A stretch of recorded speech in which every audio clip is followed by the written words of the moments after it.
I'm going to show you how to set up a small RAMDrive cache for use in Firestorm or other viewers. There are many good RAMDrive software applications available.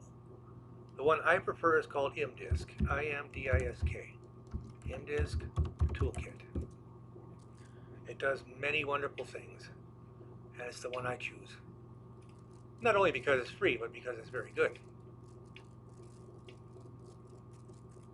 So go over to SourceForge and download the version that you need, 64-bit or 32-bit.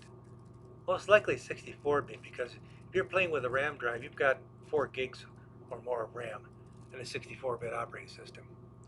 I have already installed it, downloaded and installed it. First step is to create the RAM drive. So go down to IMDisk, not J, IMDisk, and choose RAM disk configuration.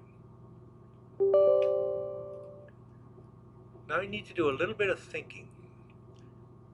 I want my cache to be 512 megs, because I've found that anything larger, like a gig or 2 gigs, just doesn't seem to work well. Textures get corrupted, weird things happen. 512 megs seems to be the sweet spot until they fix that inherent bug in the code. So I'm going to make my RAM drive 768 megs, so I have a little bit of a safety buffer, because there is some overhead. 768 megs. You can, of course, set this to any size you wish. I'm going to use 768 megs. Allocate memory dynamically.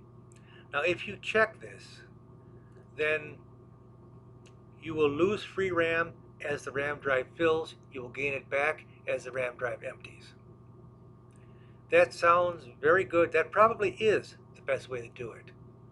But if you don't check this, if you use a static RAM drive, you will lose that chunk of memory right away. But access to that RAM drive will be faster within the system. So you need to make a choice. Do you want only as much RAM as it absolutely needs at any particular moment and slightly slower access? Or you can afford to lose a chunk of RAM right off the top and have quicker access.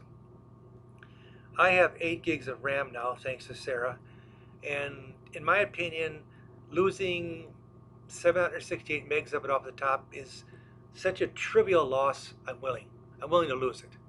I'm willing to have that amount of memory locked away from my use, the system's use. Fine with me. I'm going to use Q for the drive letter, and NTFS for the file system. And I want this to start up every time that Windows starts. So I'm going to set up the RAM drive right now. We need to do one more thing. But first we need to get the RAM drive active. I'm going to call it cache. How's that for a name? Cache.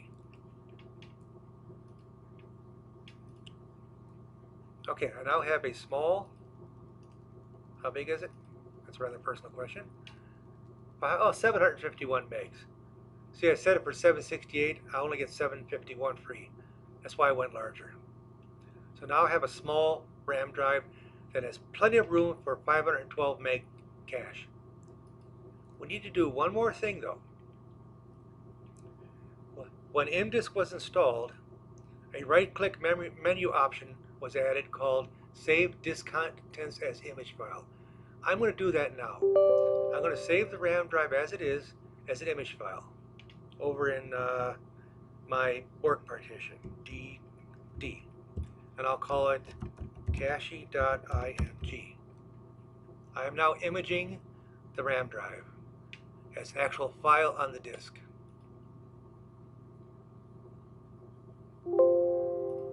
Here comes the magic though. Over in data, look. Load content from image file or folder. I'm going to choose that image I just made.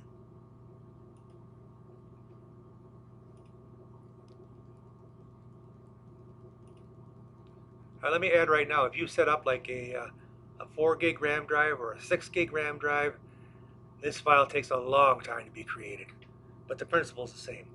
Anyhow, I now have it set up to load that image file into the RAM drive. Synchronize at system shutdown. That's the magic. When I reset the system or shut it down, the RAM drive will be imaged to that file. When I start it up again, that file will be put back into the RAM drive. I have created a persistent RAM drive. A true RAM drive with a file backup.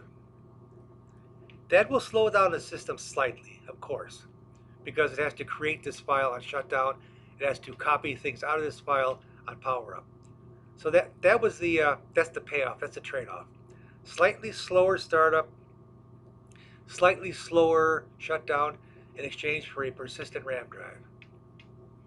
It's okay. We have the file, synchronize the system shutdown, and delete data removed from the RAM disk. I'm not sure what that does, but I always check it. I'm assuming that means just what it says. If it's not in the RAM drive, don't bother imaging it. Okay, we're all set. It's going to do it one more time.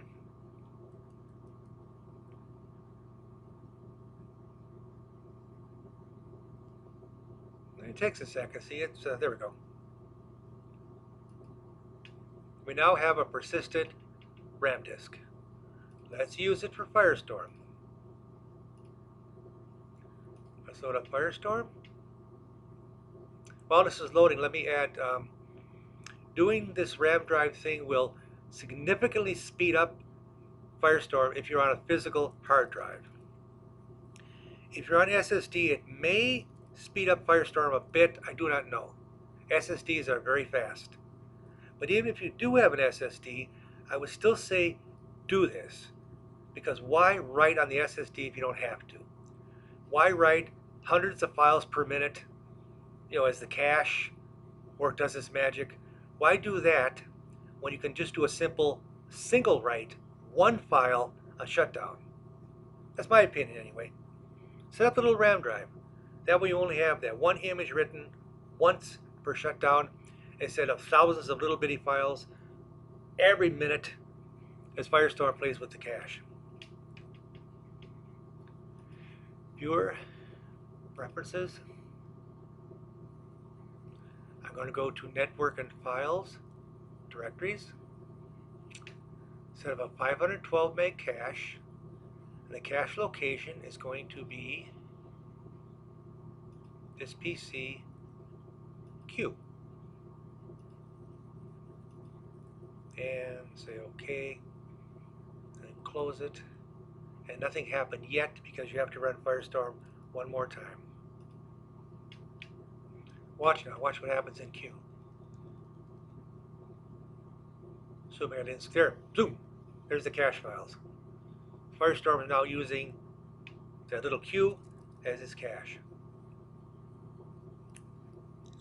We got one more little thing, just as an option. Just as an option. This isn't totally necessary, but just as an option. Go over to your old one, your old cache, the one that's been on the hard drive, which will be under your name, app data, local. In this particular case, it would be Firestorm. If you're using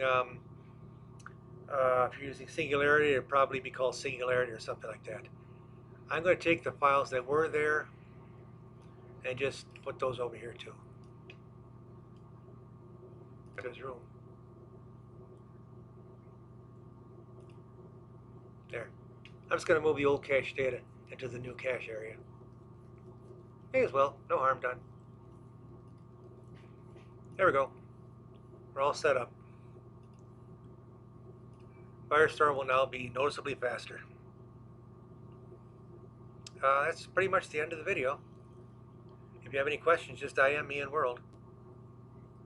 And if you have any corrections, please comment on the video. I don't claim that this is the ultimate, total explanation of how this works. I teach you what I think I know You teach me what you think you know, and we all live together happily.